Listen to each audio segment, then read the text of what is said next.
So my name's Gerard Rheinberger. I'm the Managing Director for Simandou for Rio Tinto. I'm a geologist by background. I've worked with Rio Tinto for 36 years. The role I have now is essentially to lead the project for Rio Tinto, to represent Rio Tinto's interests in the most fascinating and exciting project we have on our books.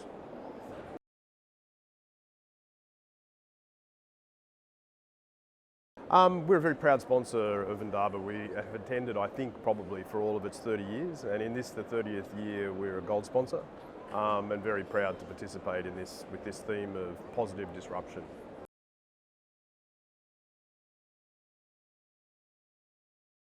I've had a good time. I participated in two panels, one with Exaro, IFC, Tungera Resources and our partner in the Simandou project on infrastructure and who should pay. So an interesting conversation, different perspectives on whether that should be private or state or however that plays out. So that was one panel. And the second panel with the two ministers from Guinea, or the Minister of Finance, the Governor of the Central Bank, again our partner from WCS, talking about Simandou yesterday afternoon. So that's been good, and then just meeting up with. I saw some people here I haven't seen for a very long time, so that's always good.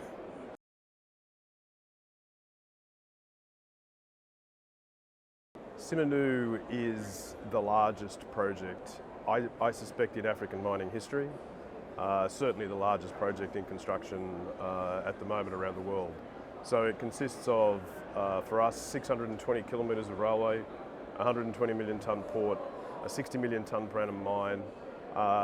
It's an extraordinary scale and scope.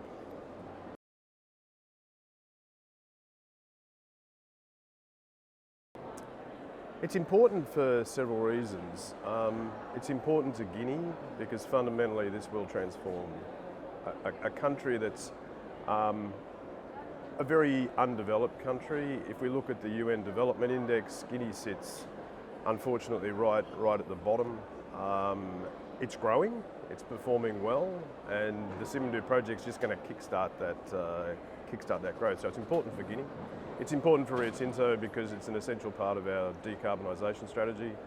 The quality of the Simandou ore will enable far less emissions, carbon dioxide emissions than steel production, and it adds an element to our iron ore portfolio of high grade that we don't currently have today.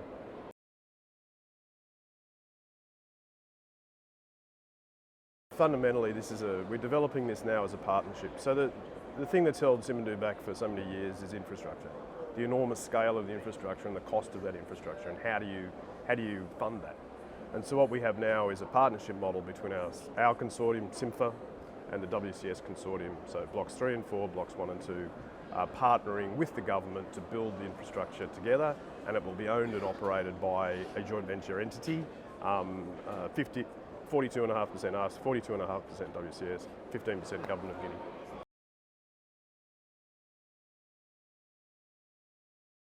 I mean, we're a business, so we see a successful business, profitable business, but for the people of Guinea, this economic corridor, so the railway is multi-user, it will carry freight, it will carry passengers.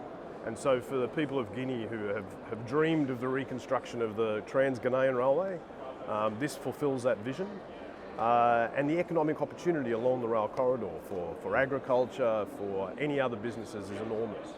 And so it will transform Guinea's economy, and it will enable Guinea to just, again, meet that growth trajectory.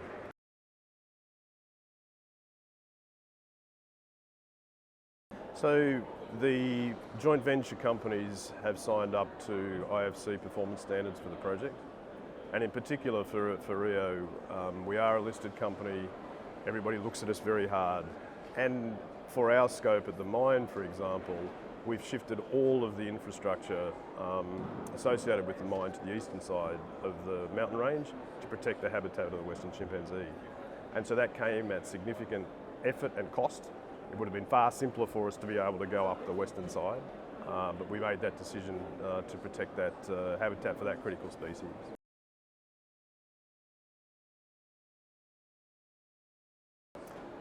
It's taken us 2 years, almost to the month actually, 2 years to negotiate the series of agreements that were necessary to actually form this joint venture. It's been extraordinarily complex, very difficult at times. All parties have their own interests to negotiate, and trying to bring together, as I used to say to the government, we were there, now we're here, now we're here. So signing the agreements fundamentally in August last year and then December last year takes us to the place where the execution can simply proceed.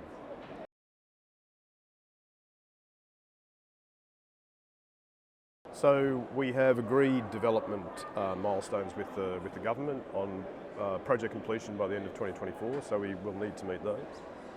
Today Simfer employs around about 5,000 people in the construction workforce. 85% of those are Ghanaian. We see that going to 7,000 by the end of the year. Again, it will be 85% Ghanaian. We're focused on business opportunities for Ghanaian companies. So last year, 45% of our spend was with Ghanaian partners, and that was some $345 million.